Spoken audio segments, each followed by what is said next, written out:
Hello guys, how are you doing? Okay, so today I'm going to take you through a paper on poetry and prose, right? That's paper 1. So I'm just helping you out with revision, alright? I know you're about to write your examination. And as I always say, I know that you can do this. You have learned everything that you need in order to pass this examination. And you have all the tools and all the skills. I'm just going to help you with revision, right? Because remember, for you to do well in the literature paper, you need to practice. You need to do an actual paper, write an essay, practice before the examination, all right? So this is last year's paper, May-June 2020, right? There is your code 0475, paper 1, all right? And then it's 1 hour, 30 minutes. That means that you're going to answer 2 questions, 45 for each question, all right? So it's section A, 1 question, and then section B, 1 question. So I took you through section B in the previous video. So today we're doing section A, right there. Section A, answer 1 question. Alright, so you are going to find, again as I said, you'll find your pages right there, right, page 4 to 5. So that's to write the first page in the poetry section. There it is. So section A, poetry, answer 1 question from this section, guys. 1. You have 2 questions, so answer 1. So for ourselves, volume 1, part 3, remember to support your ideas with details from the writing. It's very important to do that.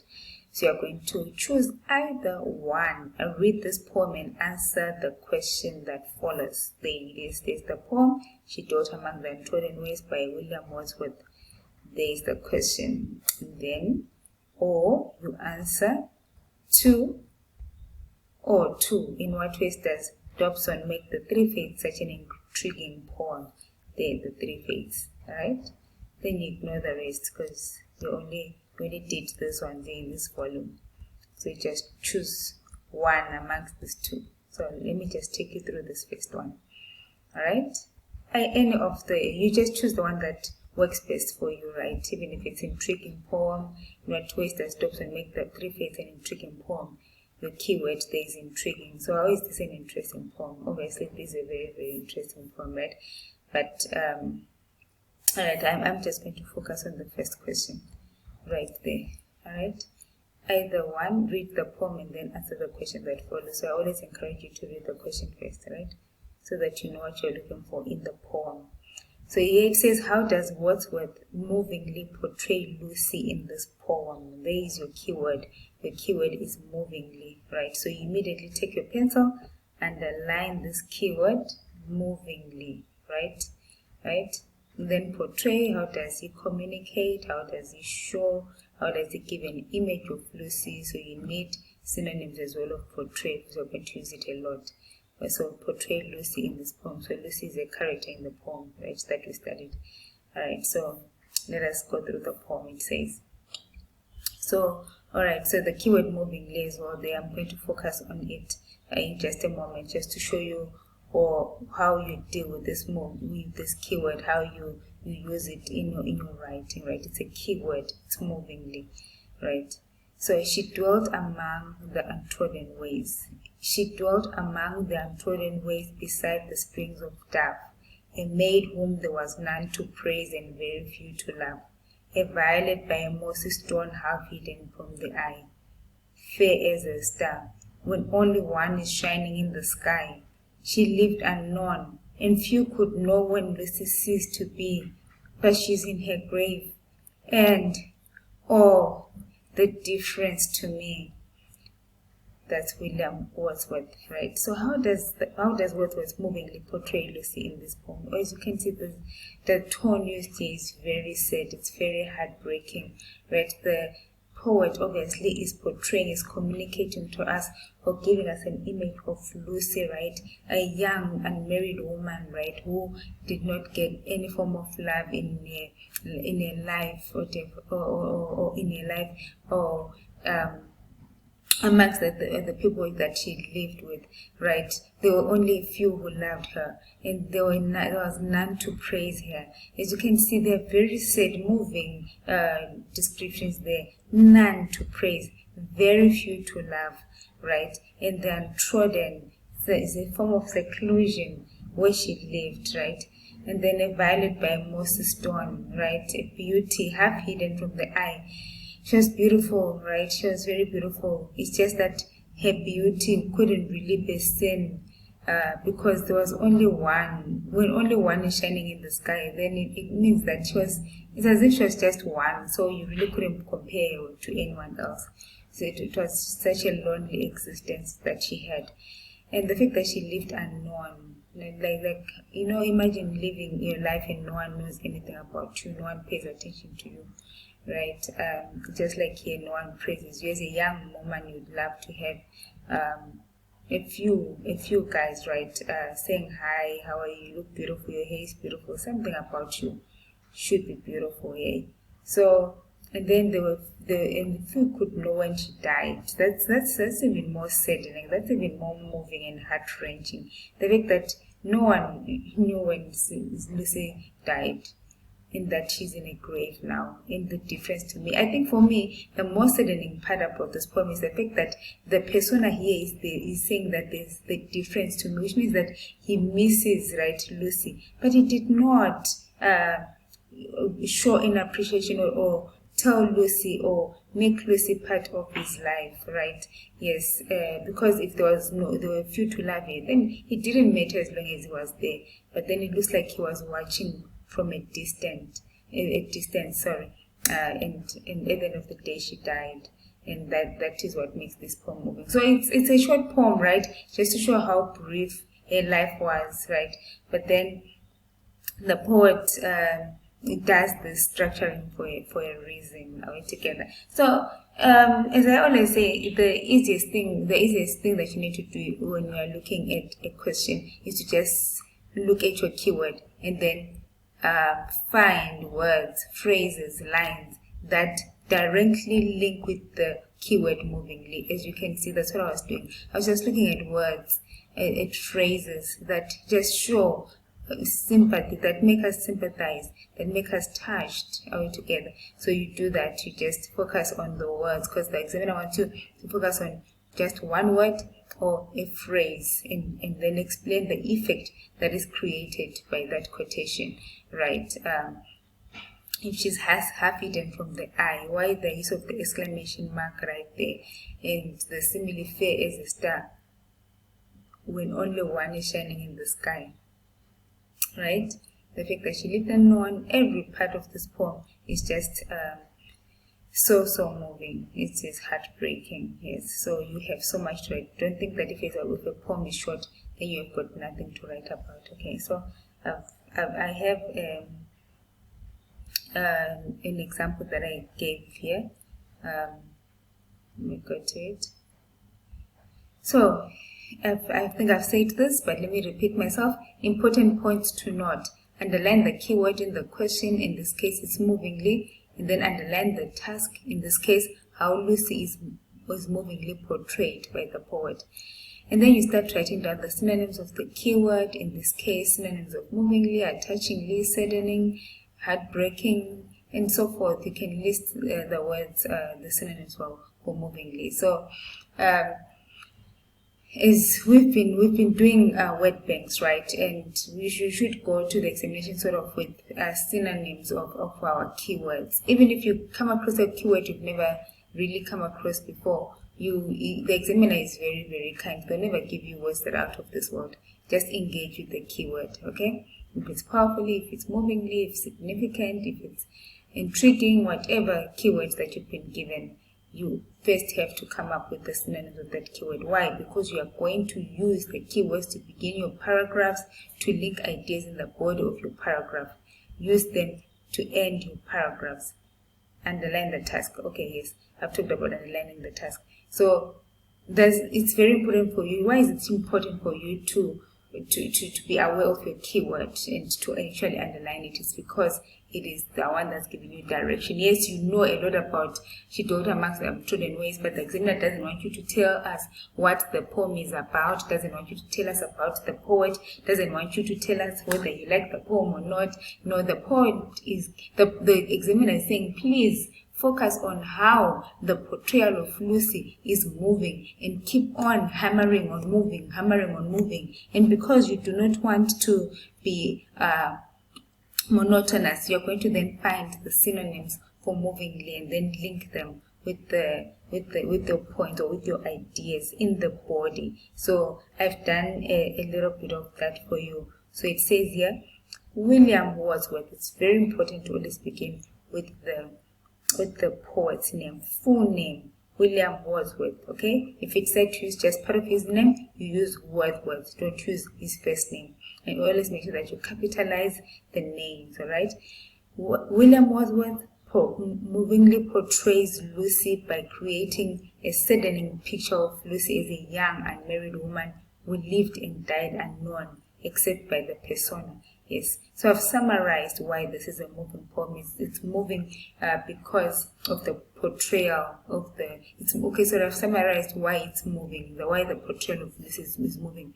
It's moving because she's a young unmarried woman who's lived and unfortunately died unknown except by really the persona, right? So Wordsworth touches our hearts. As you can see, I've started using my synonyms for movingly in the body of my essay. Wordsworth touches our hearts immediately through the title, She Lived Amongst the Untrodden Ways, which is also the opening line to the poem, right? It gives a heart-breaking image of Lucy dwelling in a secluded place where no one or only a few people knew of her existence. Yes, as you can see there, I've already started touching on structure. I commented on the title of the poem and I commented on the opening line, the fact that it's the same, right? So it gives some emphasis, and so therefore the reason why he does that is because he wants to give a heartbreaking image of Lucy dwelling in a secluded place. And therefore there's the keyword, and there's the image, and then there's the reason. My explanation of effect is dwelling in a place secluded where no one, only a few people knew of your existence. The idea of a seclusion is emphasized. I'm now linking there, I'm continuing. The idea of a seclusion is emphasized when the poet says besides the springs of doves, right? So which gives a picture, okay? We're taking this in the center. Alright, there it is. So the idea of a seclusion is emphasized when the poet says besides the springs of dove, which gives a picture of her being in an open land, hence the countryside, thus denoting isolation, making us sympathize with her. Now again, I need you to take note of my keywords there. I'm linking. Our hearts break into pieces when the poet says a maid whom there were none to praise, as it gives an image of a young woman in her prime who obviously needed attention, but no one seemed to appreciate her nor see her beauty. We further feel sorry because she had very few to love, or there were very few to love her. It's very interesting. It's like it's a pun on words, because that line when you read it, it's as if the writer is saying that very few to love. But then, is it that she's the one who had few to love, or there were very few to love her? Either way, the line gives us a sense of her not being loved, or her not having people to love, right? Or people to love her. This line ends the first stanza on a sad note, and the idea of her being unloved lingers in the reader's mind, making us touched by Lucy's life. I've commented on structure again there.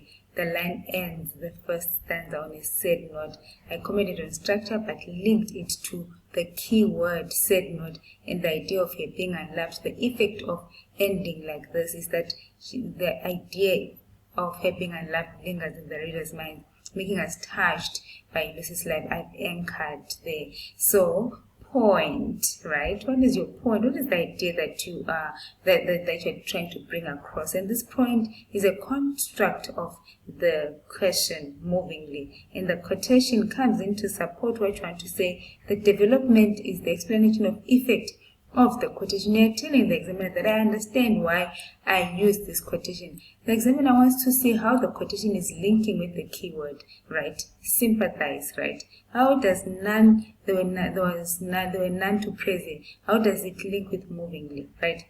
And then you link that.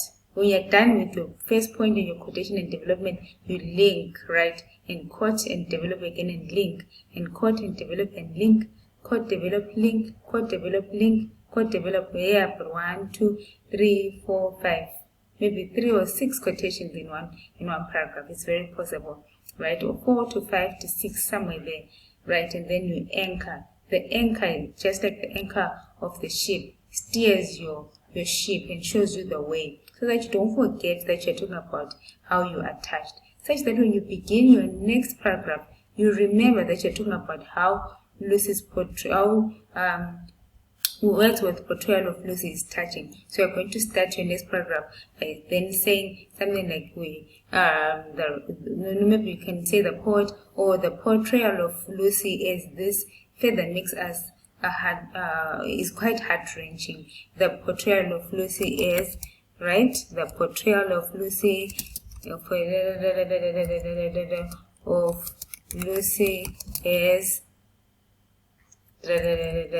is quite heart-wrenching, right? And then you continue, right? So yes, you can see the portrayal, because that's our task. Heart-wrenching, that's our keyword, and then a quotation will follow. It won't necessarily follow. It will be somewhere here. You probably put the quotation after Lucy, right? Yes. So you also need to begin your paragraphs differently. You need different sentence structures, so that you're not saying William Wordsworth, or the poet, No, you can also say the portrayal of Lucy is quite wrenching, or it is quite wrenching that Lucy is portrayed as. You need to begin your paragraphs with different sentence starters, so that there's no monotony. All right. So once again, William Wordsworth movingly portrays Lucy by creating a saddening picture of Lucy as a young unmarried woman who lived and died unknown except by the persona. Wordsworth touches our hearts immediately through the title, "She lived amongst the untrodden ways," which is also the opening line to the poem. It gives a heartbreaking image of Lucy dwelling in a secluded place where no one or only a few people knew of her existence. The idea of her seclusion is emphasized when the poet says beside the springs of Dove, which gives a picture of her being in an open land, hence the countryside, thus denoting isolation, making us sympathize with her. Our hearts break into pieces when the poet says a maid whom there were none to praise. It gives an image of a young woman in her prime, who obviously needed attention, but no one seemed to appreciate her, nor see her beauty. We feel sorry because she had very few to love, or there were very few to love her. This line ends the first stanza on a sad note, and the idea of her being unloved lingers in the reader's mind, making us touched by Lucy's life. Right, so please note, make comments on structure as long as they're linked to the task given. It's very important for you to do that. Do comment on structure. There's a reason that the writer structured the poem in a particular way, started it in a particular way, ended in a particular way, started the first line or the second line, or how the first stanza ends, or how the second stanza begins. There's always something about it, just like the ending of this poem. Obviously, it's very touching how but she is in her grave, and the difference to me is quite moving, right? So do that and try to continue. You can try to continue this particular essay. It's not yet done, right? So you need 2-3 more paragraphs, right? About 1.5 to 2 pages, as much as you can write in the examination, right? Yes, otherwise I really do wish you the best. I know that you can do this, and remember, I'm right here to help you. You don't need to write much, right? Even if you can write 1 paragraph, it's enough for practice for the examination, because as long as you get how to construct the paragraph, then the rest of the essay falls in place. Everything else falls in place. So this is your paper 1, poetry and prose question. I did the Cry the Beloved Country with you, and now I've done the poetry section. So I really do wish you the best on Wednesday. Okay. Well done, guys.